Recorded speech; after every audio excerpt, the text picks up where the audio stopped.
অষ্টম শ্রেণীর শিক্ষার্থীরা ক্লাসবেলের পক্ষ থেকে সকলকে আজকে স্বাগত জানাচ্ছি। আজকে হচ্ছে তোমাদের যে বিজ্ঞান বই, এই যে বিজ্ঞানের যে মেইন বইটা তোমাদের, এই মেইন বইয়ের হচ্ছে ষষ্ঠ অধ্যায় আজকে আমরা ঝাঁঝরা করে ফেলবো।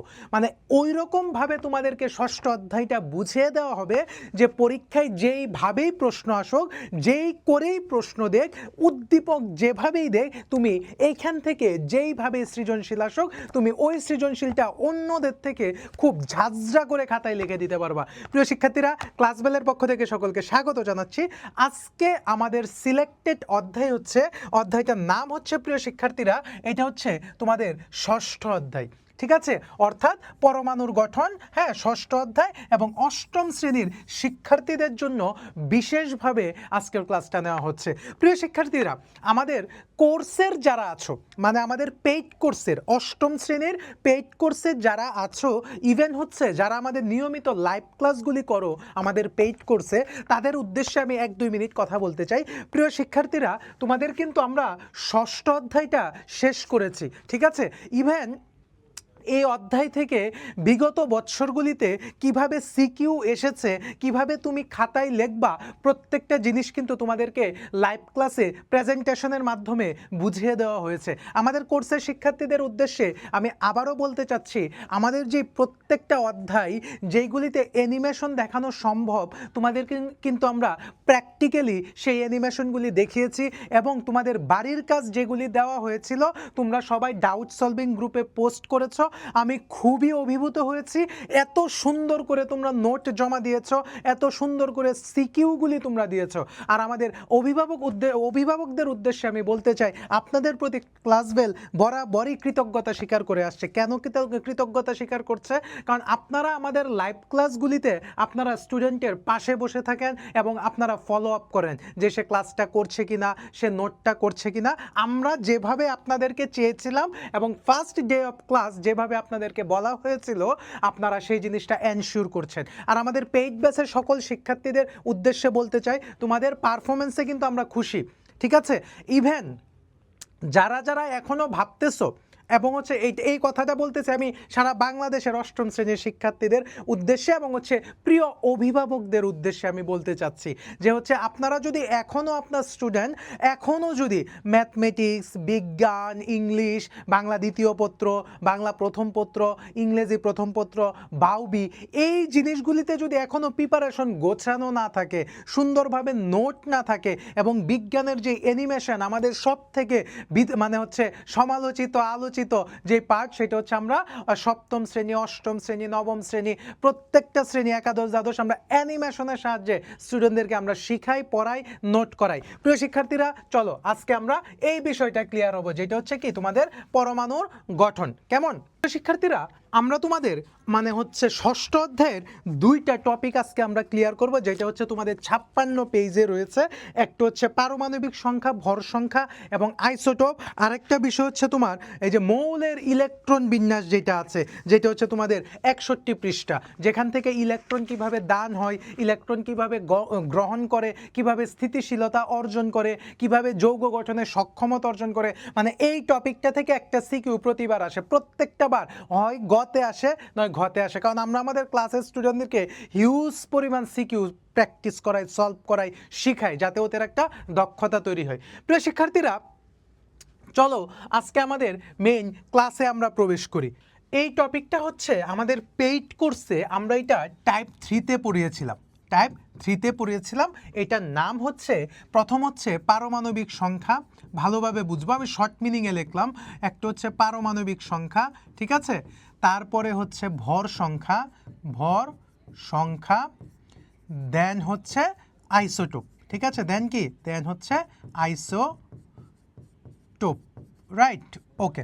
আচ্ছা, আগে আমরা পারমাণবিক সংখ্যাটা বুঝি, তারপরে আমরা ভর সংখ্যাটা বুঝবো, তারপরে আইসোটোপ নিয়ে কথা বলবো। আমাদের পেইড কোর্সে যারা আছো তাদের উদ্দেশ্যে আমার একটা বার্তা থাকবে, তোমরা হচ্ছে এটা আবার একটা রিভাইজ করে নাও, ঠিক আছে।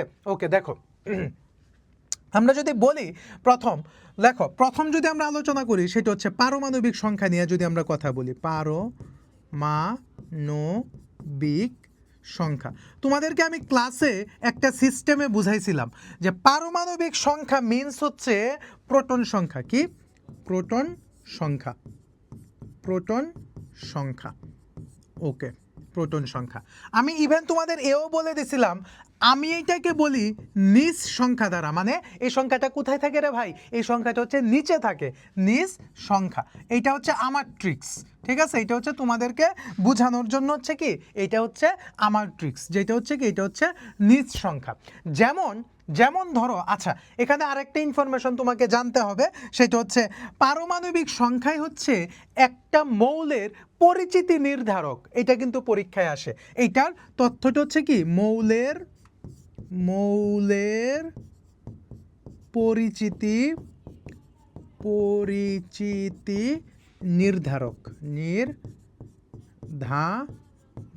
মৌলের পরিচিতি নির্ধারক। এই দুইটা কথা হচ্ছে তোমার জন্য অন্যান্য টপিক থেকে সব থেকে একটা ইম্পর্ট্যান্ট একটা কথা। প্রিয় শিক্ষার্থীরা চলো এখন আমরা এটার একটা প্র্যাকটিক্যাল ভার্সন দেখি। সে প্র্যাকটিক্যাল ভার্সনটা হচ্ছে, ধরো আমি এখানে সোডিয়াম দিলাম। আমি তোমাদের অনেক টেকনিক শেখাবো, আগে ওয়েট করো। ধরো এখানে আমি সোডিয়াম দিলাম, ভালো কথা। সোডিয়ামটা তোমরা যদি দেখো, এইখানে 11 লেখা আছে এবং এইখানে 23 লেখা আছে, রাইট? কত লেখা? এইখানে 11 লেখা, এখানে হচ্ছে 23 লেখা। এইটাই হচ্ছে, এই যে 11, এই 11ই হচ্ছে পারমাণবিক সংখ্যা, এই 11ই হচ্ছে প্রোটন সংখ্যা। যার কারণে এটা নিচে আছে বিধায় আমি বলছিলাম এইটাই হচ্ছে নিজ সংখ্যা, ঠিক আছে? এই যে এইটা হচ্ছে, মানে এই জায়গাটা হচ্ছে বেসিক, যে তোমাদেরকে এইভাবে একটা মৌল দিবে। ধরো এখানে এক্স লেখা, ঠিক আছে? এক্স লেখা, এইখানে ধরো হচ্ছে 11 দিবে, এইখানে ধরো 23 দিবে, দিয়া বলবে যে এক্স মৌলটির যে প্রোটন সংখ্যা, তারপরে ভর সংখ্যা এবং নিউট্রন সংখ্যা নির্ণয় করো। তোমাকে এটা পরীক্ষায় দিবে। চলো এখানে আর একটা বিষয় আছে, আমি তোমাদের একটা টেকনিক শিখিয়ে দিই কিভাবে মনে রাখবা। কারণ যখন আমি ভর সংখ্যাটা তোমাদেরকে পড়াবো, তখনই তোমরা একটু কনফিউজড হয়ে যাবা যে কোনটার সাথে কি। দেখো তো, এইখানে দন্তন্য আছে, দেখো ভালোভাবে বুঝো। এইখানে কি আছে? এইখানে দন্তন্য আছে, এইখানে দন্তন্য আছে, এইখানেও কিন্তু দন্তন্য রয়েছে, মানে 3টা দন্তন্য। তার মানে আমি এখানে লিখতে পারি দন্তন্য, এই যে ন কিউব, অর্থাৎ পারমাণবিক মানে প্রোটন মানে নিচ, 3টা দন্তন্য দিয়ে হচ্ছে আমরা এটা শেষ করে ফেললাম। এবং এটা কি, মৌলের পরিচিতি নির্ধারক। এখন যদি তোমাকে আমি বলি, প্রিয় শিক্ষার্থীরা, ধরো এখানে আমি পটাশিয়াম দিলাম, পটাশিয়ামের পারমাণবিক সংখ্যা কত? 19। তার মানে এটার ভর সংখ্যা কত? আচ্ছা এখানে টেকনিক আছে, হ্যাঁ, ভর সংখ্যা হচ্ছে 39। এখন কিভাবে আমি ভর সংখ্যা মুখস্থ রাখলাম, এটা আমি সামনে শিখাবো। আচ্ছা এখন তোমাকে পরীক্ষায় বললো যে পটাশিয়ামের পারমাণবিক সংখ্যা বা প্রোটন সংখ্যা, কত? প্রিয় আমাদের কোর্সের যারা আছো, তোমাদের জন্য এটা হচ্ছে কমেন্টের প্রশ্ন। তোমরা এখানে পটাশিয়ামের পারমাণবিক সংখ্যা কত, এটা তোমরা কমেন্টে বলবা। আর বাংলাদেশে যারা যেখান থেকে দেখছো, আশা করি এইটা যদি বুঝো তাহলে এইটা পারবা। যদি দেখো এটা তুমি পারতেছো না, তাহলে এইটা এই জায়গাটা একটু টেনে পেছনে এসে আবার দেখে তারপরে আনসারটা কমেন্টে দিয়ে দিবা। প্রিয় শিক্ষার্থীরা, চলো এখন আমরা আরেকটা জিনিস দেখবো, সেটা হচ্ছে আমরা ভর সংখ্যাটা দেখবো। লেখো, ভর সংখ্যা সম্পর্কে যে তথ্যগুলি তোমাকে জানতে হবে ভালোভাবে। ভর সংখ্যা, ঠিক আছে? ভর সংখ্যা বা উপর সংখ্যা, ঠিক আছে? ভর সংখ্যা মানে কি? উপর সংখ্যা, রাইট? ওকে, এখন একটা জিনিস খেয়াল করো, এই যে দেখো ভরের মধ্যে কি আছে? অন্তস্থ র আছে। উপরের মধ্যে কি আছে? অন্তস্থ র আছে। তার মানে কি আমি র স্কয়ার লিখতে পারি? তার মানে আমি র স্কয়ার লিখতে পারি না। র স্কয়ার মানে কি? দুইটা র, অর্থাৎ একটা হচ্ছে ভরের র আর একটা হচ্ছে কি উপরের র। অর্থাৎ এইটার মানে হচ্ছে ভর সংখ্যা কোথায় থাকে? ভর সংখ্যা হচ্ছে উপরের দিকে থাকে। চলো আমরা এটা এখন প্র্যাকটিস করি। ধরো একটু আগে আমি তোমাদেরকে বলছিলাম সোডিয়াম, কত বলছিলাম? সোডিয়াম। তাহলে আমরা তো জানি এইটা আর এইটা কিভাবে 23 হইলেও পরে শিখাচ্ছে, একটা টেকনিক শিখিয়ে দিব, তুমি যে কোনোটার ভর সংখ্যা বের করতে পারবা। প্রিয় শিক্ষার্থীরা, আমি বলছিলাম এইটা হচ্ছে তোমার প্রোটন সংখ্যা, আমি বলছিলাম না এইটা হচ্ছে প্রোটন সংখ্যা? আচ্ছা, তার মানে প্রোটন সংখ্যাটা তো নিচে থাকে, তার মানে এটা না, তার মানে উপরেরটা হচ্ছে ভর সংখ্যা। এই যে দেখো ভরের মধ্যে কি আছে? অন্তস্তর আছে, উপরের মধ্যে অন্তস্তর আছে। তার মানে এখানে ভর সংখ্যা কত? তার মানে এখানে ভর সংখ্যা হচ্ছে, যেহেতু ভর সংখ্যা উপরে থাকে, তাহলে এর ভর সংখ্যা কত? এর ভর সংখ্যা হচ্ছে 23। ঠিক আছে। আরেকটা কথা আমি তোমাদেরকে বলে দিই, এটা তোমাদের বইয়ে নাই প্রিয় শিক্ষার্থীরা। এইখানে হচ্ছে একটা কথা মনে রাখবা, যে তোমাদেরকে যে আমি এই যে এইটা পড়াইছি প্রোটন সংখ্যা, এইটাকে হচ্ছে জেড দ্বারা প্রকাশ করা। কি দ্বারা প্রকাশ করা হয়? এটাকে হচ্ছে জেড দ্বারা প্রকাশ করা। কি দ্বারা প্রকাশ করা হয়? জেড দ্বারা প্রকাশ করা হয়, রাইট। আর এই যে ভর সংখ্যাটা পড়াইলাম, এই ভর সংখ্যাটাকে হচ্ছে তোমার এ দ্বারা প্রকাশ করা হয়। এ দ্বারা, কি দ্বারা? এ দ্বারা প্রকাশ করা হয়। এই কথাটা তোমাদের বইয়ে নাই। মনে রাখবা ভর মানে কি রে ভাই? এই যে ভর মানে কি? ভর মানে হচ্ছে মাছ। এটা কিন্তু আবার পুকুরের মাছ না, মাছ। মাছ মানে ভর। এই যে দেখো মাছের মধ্যে এ আছে, ঠিক আছে। এটা হচ্ছে ট্রিক্স আর কি। তার মানে ভর সংখ্যাকে এ দ্বারা প্রকাশ করা হয়। তোমাদের জন্য আরেকটা প্রশ্ন থাকবে, আমাদের কোর্সের যারা আছো, আমরা কিন্তু এভাবেই তোমাদেরকে পড়িয়েছি, কোর্সের যারা আছো তারা কিন্তু অবশ্যই অবশ্যই কমেন্ট করবা যে হচ্ছে কোনটার যেই প্রশ্নগুলি আমি দিয়েছি, আমি কিন্তু সবগুলি কমেন্ট চেক করব। আচ্ছা দেখো, তাহলে বিষয়টা কি দাঁড়াইলো? বিষয়টা হচ্ছে তোমাদের বাড়ির কাজ হচ্ছে, আমি ওই সময় দিয়েছি যে পটাশিয়াম হচ্ছে এখানে 19 আর এখানে কত 39, এর এর ভর সংখ্যা, এর ভর সংখ্যা কত, এইটা তোমাদের হচ্ছে প্রশ্ন। ঠিক আছে, আমি পটাশিয়াম আর সোডিয়ামটাই বারবার নিচ্ছি। ঠিক আছে, তোমাদের একটা দিয়ে ক্লিয়ার করলে বাকিটা বুঝে যাবা। ঠিক আছে। আচ্ছা, এখন আরেকটা জিনিস আমাকে জানতে হবে। ঠিক আছে, আরেকটা জিনিস জানতে হবে, সেটা হচ্ছে নিউট্রন সংখ্যা। সেটা কি? নিউট্রন, কিন্তু আবার বিজ্ঞানী নিউটন না, কিন্তু নিউট্রন সংখ্যা। নিউট্রন সংখ্যাকে আগে তুমি বাংলা কথা মনে রাখো, তারপর ইংরেজি কথা মনে রাখবা। উপর মাইনাস নিচ, উপর মাইনাস নিচ, উপর মাইনাস নিচ, এইটাই হচ্ছে নিউট্রন সংখ্যা বের করার সূত্র। যেমন উপর মানে কি? উপর মানে হচ্ছে ভর সংখ্যা। ভালোভাবে বুঝো, উপর মানে কি রে ভাই? উপর মানে হচ্ছে ভর সংখ্যা। আর নিচ মানে কি? নিচ মানে হচ্ছে প্রোটন সংখ্যা। তার মানে আমরা নিউট্রন সংখ্যা কিভাবে বের করব? নিউট্রন সংখ্যা কিভাবে বের করব? ভর সংখ্যা থেকে যদি প্রোটন সংখ্যা বাদ দেই, অথবা প্রোটন সংখ্যা থেকে যদি ভর সংখ্যা বাদ দেই, তাহলে আমি নিউট্রন সংখ্যা পাবো। বা আমি যদি আরেকটু বলতে পারি এভাবে, যে ভর সংখ্যাকে এ আর একটা হচ্ছে জেড, অর্থাৎ মাইনাস, আর এখানে কি?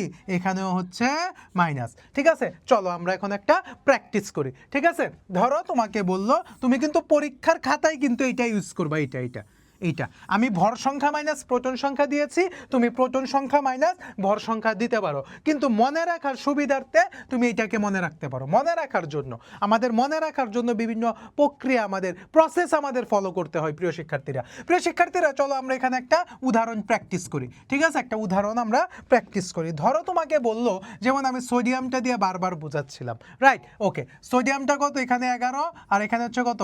23। তোমাকে বললো এইটার, আমি এক চান্সে নিয়ে আসি, তোমাকে বললো এইটার প্রোটন সংখ্যা কত? এক নম্বরে বললো যে এইটার প্রোটন কত, দুই নম্বরে বললো এইটার ভর কত, মানে ভর সংখ্যা আর কি, আর একটা বললো নিউট্রন সংখ্যা কত। দেখো এখন একের ভিতর পুরাটা ক্লিয়ার হয়ে যাবে।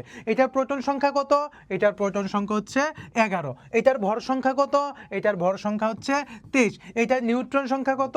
দুইটা বিয়োগ যাবে, উপর মাইনাস নিচ, উপর মাইনাস নিচ বিয়োগ দিলে হচ্ছে 12 থাকে। তার মানে আমাদের প্রোটন, ভর, নিউট্রন যে কোনোটাই এখন পরীক্ষায় দেখ, আমরা একবারে ঝাঁঝরা করে ফেলতে পারবো, রাইট? ওকে, এখন তোমাদের যে জিনিসটা শিখতে হবে, আমি এই জিনিসটা এখানে লিখে দিচ্ছি তোমাদের সুবিধার জন্য। তোমাদের মনে এখন প্রশ্ন আসতে পারে যে আপনার কিভাবে এই জায়গাটা মুখস্থ? আমি বলে দেই, মনে রাখবা এইটার 5টা ব্যতিক্রম আছে, 1 থেকে 30 পর্যন্ত প্রযোজ্য। দেখো হলুদ কালার দিয়ে লিখে দিচ্ছি, যেন তোমাদের চোখে যেন কালারটা যেন টাচ করে, রাইট? দেখো, যদি প্রোটন সংখ্যা যদি জোড় থাকে, জোড় সংখ্যা থাকলে এটাকে 2 দ্বারা গুণ করে দিবা, ঠিক আছে? আর যদি বেজোড় থাকে, বেজোড় বা বিজোড় আর কি, এইটাকে 2 দ্বারা গুণ করে 1 যোগ করে দিবা, তাহলে হবে। ব্যতিক্রম আছে 5টা, এই 5টা আমি ক্লাসে বলে দিছি, আমাদের পেইড কোর্সে এই 5টা আমি বলে দিয়েছি। ব্যতিক্রম আছে 5টা। তাহলে জোর কি? ধরো এই 11 কি জোর না বেজোর? অবশ্যই বেজোর। তাহলে বেজোর থাকলে কি হবে? বিজোর থাকলে কি হবে রে ভাই? ডাবল করো, এই যে বলছি ডাবল করে 1 যোগ করে দিবা। তাহলে 11 রে ডাবল করলে কত হয়? 22 হয়। এটার সাথে 1 যোগ করলে কত হয়? 23 হয়। এই যে ভর সংখ্যা বের হয়ে গেল।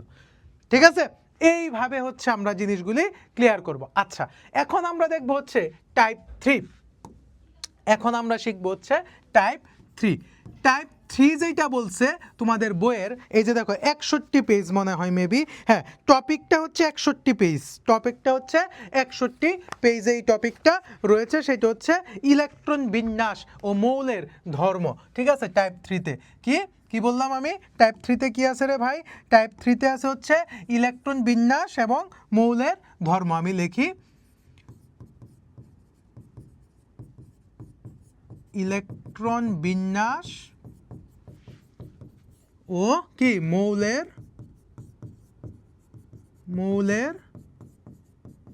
ধর্ম, রাইট, ইলেকট্রন বিন্যাস ও কি মৌলের ধর্ম, এটা হচ্ছে কি, এটা হচ্ছে আমাদের টাইপ 3-র আলোচনা। আচ্ছা, এইখানে তোমাকে কয়েকটা পার্ট বুঝতে হবে, ঠিক আছে। আগে যে জিনিসটা তোমাকে বুঝতে হবে, একটা কথা লেখো, ধাতু, এট ফার্স্ট যে কথাগুলি বুঝতে হবে, ধাতু মানে বড় লুকস, ধাতু মানে কি বড় লুকস। বড় লুকসের কাজ কি, বড় লুকসের কাজ হচ্ছে দান করা, দান মানে কি পজিটিভ জিনিস না, তার মানে ধাতু হচ্ছে প্লাস। আচ্ছা, বড় লুকসের কাজ কি, দান করা, দান করবে, ঠিক আছে।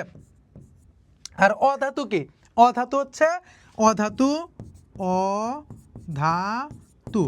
অধাতু মানে কি, অধাতু মানে হচ্ছে ফৈন্নি, ঠিক আছে, ফৈন্নি, ঠিক আছে। ফৈন্নির কি, ফৈন্নি কি মাইনাস না, ফৈন্নি কি মাইনাস না, মাইনাস হলে কি হবে রে ভাই, মাইনাস হলে হচ্ছে গ্রহণ, যে তোর কাছে নাই ও তো গ্রহণ করবেই। এই দুইটা জিনিস সবচেয়ে গুরুত্বপূর্ণ এই টপিকটা বোঝার জন্য। ইভেন আমি ক্লাসে কিন্তু আমাদের কোর্সের যারা ভিডিওটা দেখছো তাদের উদ্দেশ্যে বলতে চাচ্ছি, আমি তোমাদের বলেছিলাম যে ধাতু এবং অধাতুর মধ্যে তোমরা শুধু অধাতুটাকে মনে রাখবা, কেন, কারণ অধাতুর সংখ্যা হচ্ছে মাত্র 18টা, ক্ষেত্র বিশেষে হচ্ছে 19টা হয়, ঠিক আছে। আবার এইটার মধ্যে ভাগ আছে, আরেকটা আছে কি উপধাতু, আরেকটা আছে উপধাতু বা অর্ধধাতু, ঠিক আছে, সরি উপধাতু, অর্ধধাতু না, ঠিক অপধাতু আর কি। এইটা আছে কয়টা, এইটা আছে তোমার 7টা। জিবিআই আসেন শিগগিরই সাবধানে তুলে বসেন। আচ্ছা, তারপরে বলছিলাম এইটা তোমাদের এইটা মনে রাখার দরকার নাই, 9 10ও মনে রাখার দরকার নাই, ইন্টারমিডিয়েটে গিয়ে এটা নিয়ে তোমার কাজ লাগবে, ঠিক আছে। এই জায়গাটা খেয়াল করো, অধাতু আমি বলছিলাম 18 19টা তোমাদেরকে আমি নোট করে দিয়েছিলাম, যে হচ্ছে কি তোমার হচ্ছে একটা হ্যালোজেন থাকবে, হ্যালোজেন গ্রুপ মানে ফ্লোরিন ক্লোরিন ব্রোমিন আয়োডিন এইটা, তারপরে হচ্ছে নিষ্ক্রিয় গ্রুপ যেটা আছে হিলিয়াম নিয়ন আর্গন ক্রিপ্টন জ্যানন রেনন, এইভাবে তোমাদেরকে আমি নোট করে দিয়েছিলাম। আচ্ছা, এই জায়গাটা কিন্তু তোমার অবশ্যই খেয়াল রাখতে হবে যে ধাতু মানে কি, ধাতু মানে বড় লুকস মানে হচ্ছে প্লাস মানে হচ্ছে সে দান করবে, ঠিক আছে। আর অধাতু মানে কি, অধাতু মানে হচ্ছে ফৈন্নি মানে মাইনাস মানে কি সে গ্রহণ করছে। আমাদের পেইড কোর্সে আমি যেভাবে করিয়েছি এইখানেও কিন্তু সেমভাবেই করাচ্ছি, ঠিক আছে। আচ্ছা, এখন দেখো আমরা যে উদাহরণটা নিব, তোমাদের বইয়ের উদাহরণটাই নিব, দেখি তোমাদের বইয়ে কোনটা দেওয়া, বইয়ে আছে সোডিয়াম ফ্লোরাইড, এই যে তোমাদের বইয়ে হচ্ছে এটা দেওয়া আছে, আমরা এইটা কিভাবে যৌগ গঠন করে ওইটাই আমরা দেখব, ঠিক আছে। ধরো আমাদের টার্গেট হচ্ছে এইটা সোডিয়াম ফ্লোরাইড। আমি তোমাদের ক্লাসে বলছিলাম যে প্রথমটা সবসময় প্লাস হয়, দ্বিতীয়টা সবসময় মাইনাস হয়, ঠিক আছে। আচ্ছা, এটার মাধ্যমে এর একটা শক্তিশালী বন্ধন গঠন করে, তোমাদের ক্লাসে বলছিলাম এই বন্ধনটার নাম হচ্ছে কি, এই বন্ধনটার নাম হচ্ছে আয়নিক বন্ধন, আয়নিক বন্ধন। অবশ্যই তোমাকে ধাতু অধাতু চিনতে হবে, যেটা আমি তোমাদের ক্লাসে করাইছিলাম, এখানে তো আর এটা এত বড়টা করানো সম্ভব না প্রিয় শিক্ষার্থীরা।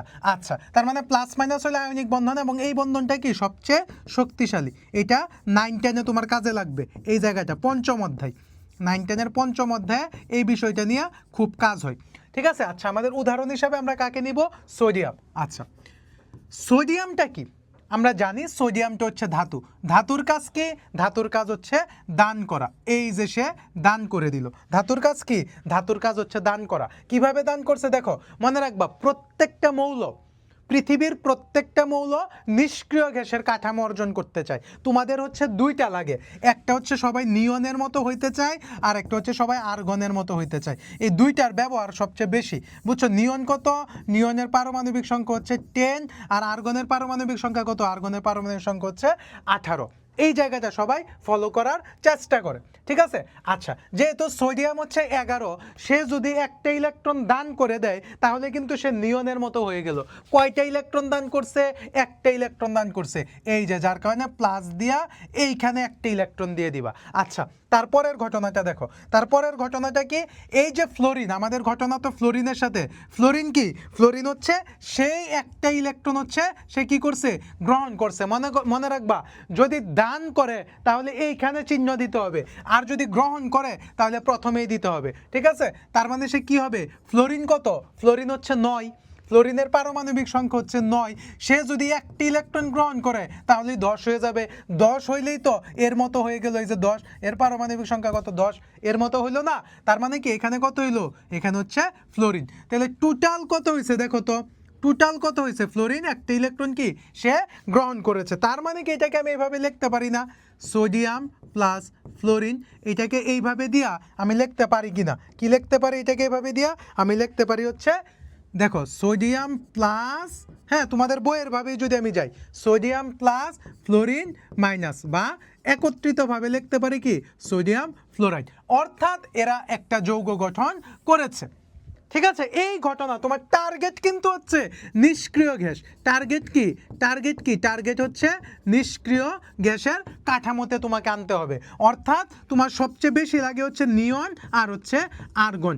নিয়ন একটা কত, নিয়ন হচ্ছে 10, আর্গন কত, আর্গন হচ্ছে 18। অর্থাৎ প্রত্যেকটা মৌল এই 10-এর মধ্যে আসতে চায় বা এই 18-তে আসতে চায়, এইভাবে হচ্ছে তারা যৌগ গঠন করে। এবং এইটা তোমার প্রশ্নটা দেয় যৌগ গঠনের সক্ষমতা বিশ্লেষণ করো বা যৌগ গঠনের কারণ বিশ্লেষণ করো।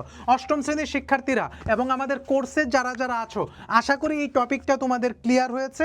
অনেকেই ইনবক্স করতেছিল আমাদের কোর্সের বাইরে যারা আছো যে হচ্ছে স্যার এইটার উপর একটা ক্লাস দেন, আজকে দিয়ে দিলাম। পরবর্তী নতুন কোনো ভিডিওতে তোমাদের সাথে আমার আবার দেখা হবে। সেই পর্যন্ত প্রিয় অভিভাবক এবং হচ্ছে আমার প্রিয় স্টুডেন্টরা, তোমরা সুস্থ থাকো, ভালো থাকো, নিরাপদে থাকো, আর অবশ্যই ক্লাস বেলের সঙ্গেই থাকো। সকলকে ধন্যবাদ।